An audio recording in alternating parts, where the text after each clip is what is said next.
Queremos usar la división larga para encontrar el cociente. En este ejemplo, utilizaremos el algoritmo tradicional de división larga. El primer paso es escribir el problema de división en forma de división larga, que es esta forma aquí. Podemos escribir 4756 dividido entre 8 como 4756. Dividido por 8 en esta forma aquí. Y ahora para comenzar a realizar una división larga, solo consideramos el dígito más a la izquierda del dividendo, que es el 4 en 4756. Entonces, considerando solo los 4, necesitamos determinar cuántos 8 hay en 4. En este caso, porque 4 es menos de 8, hay 0,8 en 4. Y, por lo tanto, también consideramos el siguiente dígito en el dividendo, lo que significa que ahora consideramos 47. Así que ahora determinamos cuántos 8 hay en 47. Bueno, porque 5 veces 8 es igual a 40 y 40 es menor que 47, sabemos que hay al menos 5 8 en 47. Si intentamos 6 veces 8, observe cómo es 48. 48 es mayor que 47, por lo que no hay 6 8 en 47, pero hay 5. Entonces el primer dígito en el cociente es 5. Colocamos un 5 por encima del 7 en el valor posicional de los cientos. Y ahora multiplicamos por el divisor o multiplicamos por 8. 5 por 8 es igual a 40. Colocamos el 40 debajo del 47.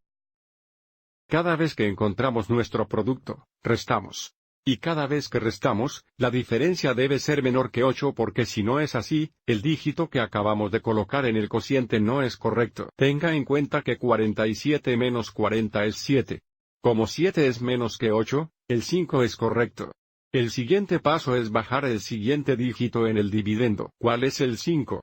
Traemos los 5 abajo. Observe cómo ahora tenemos 75. Ahora tenemos que determinar cuántos 8 hay en 75. Bueno, 9 por 8 es igual a 72. 72 es menor que 75. Entonces sabemos que hay al menos 9 8 en 75. Si lo intentáramos 10 veces 8, lo que nunca funcionaría porque estamos buscando un solo dígito, no un número de 2 dígitos, pero 10 veces 8 sería 80. Como 80 es más que 75, sabemos que no hay 10 8 en 75. Así que ahora sabemos que hay 9 8 en 75. 9 es el siguiente dígito en el cociente. Colocamos un 9 sobre el 5, que está en el valor posicional de las decenas. Ahora multiplíquelo por el divisor. 9 por 8 es 72. Y luego restamos. 75 menos 72 es 3. Una vez más, observe cómo la diferencia es menor que 8, entonces el 9 es correcto.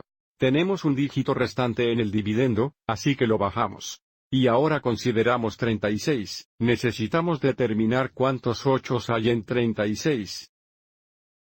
Bueno, porque 4 veces 8 es igual a 32, y 32 es menos de 36, sabemos que hay al menos 4 8 en 36. Si probamos 5 veces 8, que en realidad ya tenemos aquí, eso sería 40. Debido a que 40 es más de 36, sabemos que no puede haber 5 8 en 36. Así que ahora sabemos que hay 4 8 en 36. 4 es el siguiente dígito en el cociente. Multiplícalo por el divisor. 4 por 8 es 32. Y restamos. 36 menos 32 es 4. Nuevamente, observe cómo la diferencia es menor que el divisor, lo que verifica que los 4 son correctos. Debido a que no hay dígitos restantes en el dividendo, en realidad hemos terminado. Este 4 es un resto, lo que significa 4.756 dividido por 8. Es igual a 594. Con un resto de 4. Esto nos dice que hay 594 8 en 4756. Con un resto de 4 o con 4 sobrantes. Otra forma de expresar esto para entender el significado es que este cociente nos dice que 594 veces 8 más 4 es igual a 4756. El cociente multiplicado por el divisor más el resto es igual al dividendo. De nuevo, esto nos dice 594 copias o 594 grupos de 8. Más 4 es igual a 4756. Si simplificamos el lado izquierdo, 594 por 8 es igual a 4752. ¿Y si sumamos 4? Observe cómo obtenemos 4.756. 156. Espero que hayas encontrado esto útil.